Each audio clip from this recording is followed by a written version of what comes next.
You guys are making insane amount of money. So I want to ask you, like, what is the biggest AdSense you made on one video, if you want to share? I'll pull it up so I can give you an exact Yes, number. I know let's that, see I know the it. video I've is. never All right, seen so a we're YouTube about to hear the studio, Hudson so Matter we're- revenue. Okay, I don't know which camera I Yeah, should look can at. someone take a This is video of his AdSense? What is it? It's 66K off one video. Oh my god. But Let's that was go, this Hudson. this actually didn't even get that many views. First payment on the Rolls Royce. This wouldn't Yeah. even be Wait, enough I for like a just want to down point out payment. that Hudson is 19 years old and didn't go to college and can make $66,000 Yeah, on On single just video. one video, guys. video. Like Yeah. one. And I This think was also a compilation, and this one, the reason it has made so much was because it had what was it? Yeah, it had 42% retention, and it was an hour and 5 minutes. So were you just refreshing That's crazy. your analytics when this was going down? Well, no, actually no, because this was over a period of maybe 6 months. That Oh, okay. made that. Yeah, so it wasn't like in like a week. I've heard those stories, but no, it wasn't that crazy.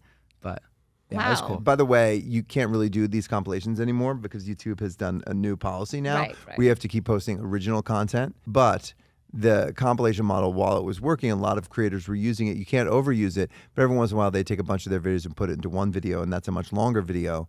And if you did it really well, what you do is you do an original video first. So the first video, so your core audience isn't annoyed with you. You gave them a full video, and then you just add on 3 additional videos that are in that same world, that whatever that theme was.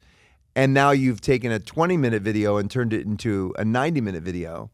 And there's a huge fall off after the first video because people have seen the second one, but not 100% fall off. So those people keep watching. That increases your AVD to a point where your RPM goes up and you make a ton of money, potentially. Hudson, I feel like we've got the start of a sense of your vision for what maybe the next couple of years look like, building Next Wave, scaling the channel, but maybe to your dad's point earlier, where there's some trade-offs there. What's next for you guys? So for us, I've always wanted Salish to know that she could be done at any time, right? I've gone through a lot to make sure that she has like quote normal life. She goes to school full time. She goes to gymnastics full time. She films 1 day a week. The rest of the time she's off doing her own thing, hanging out with friends and stuff like that. And I've never really wanted to think too big because I didn't want to put too many any burden on her shoulders. But she's become more and more invested and interested in continuing.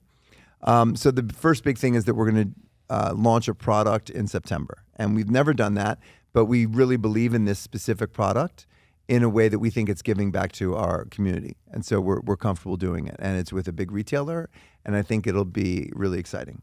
So that's the first like step beyond, that's the first like scalable thing, as Hudson would say, that this will eventually be able to live on without her.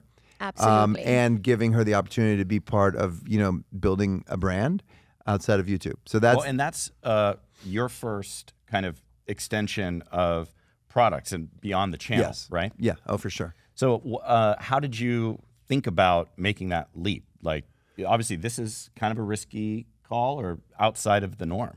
It's not risky. Not risky. Really, it's a good opportunity. There's a white space. I think first you have to. I think a lot of creators think I get a lot of views. I must be popular, therefore people will buy what I'm selling. And we've never wanted to go down that road. Instead, it's like, is there an opportunity for something that we think would resonate with our audience, that we feel good about selling them because it's giving back. It's something they need and would enjoy, and that we have the opportunity to line up our audience with this white space.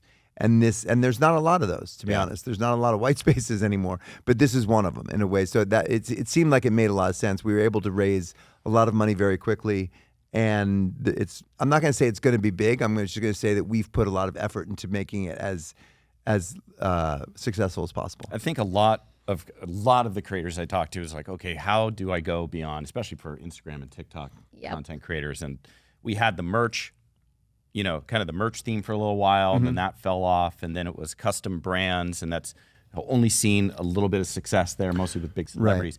Right. What do you guys think is the combo formula where somebody could sell something to their audience? It has to be authentic. I think you have to have some humility. Okay. It's really easy to get intoxicated by views and selfies and screaming, right? It's like, I can do anything, right? Like, this is crazy. They love me.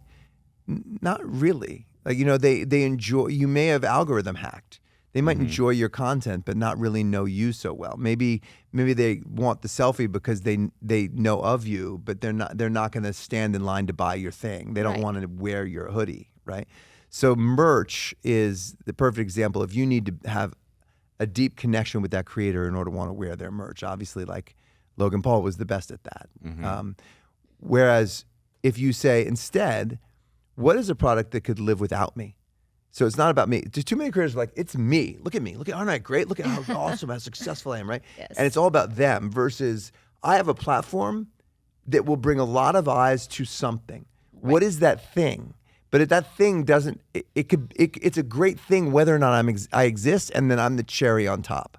So it's all about the white space and about the product itself, and less about your popularity and your views and your fans. Like, we would never use the word fan, for example, because it's too much about you're a fan of me versus you enjoy the content we create. Exactly. But I can't count on that to mean you'll buy something just because I ask you to. Right. It needs to solve a need. Humility, folks. Humility. Hudson, what do you think on that?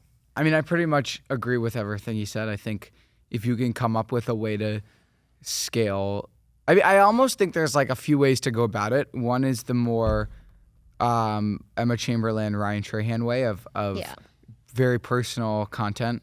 The other one is more scalable, bigger productions. Obviously, there's tons of in-betweens, but I would say, like, if you think about those two, I think it would be a lot easier for you to scale, or for you to like sell merch or products or things that people want to buy with you. Like if you see with like Ryan Trahan's Joyride candy, or even like, you know, with what I think you guys will do for the mystery product.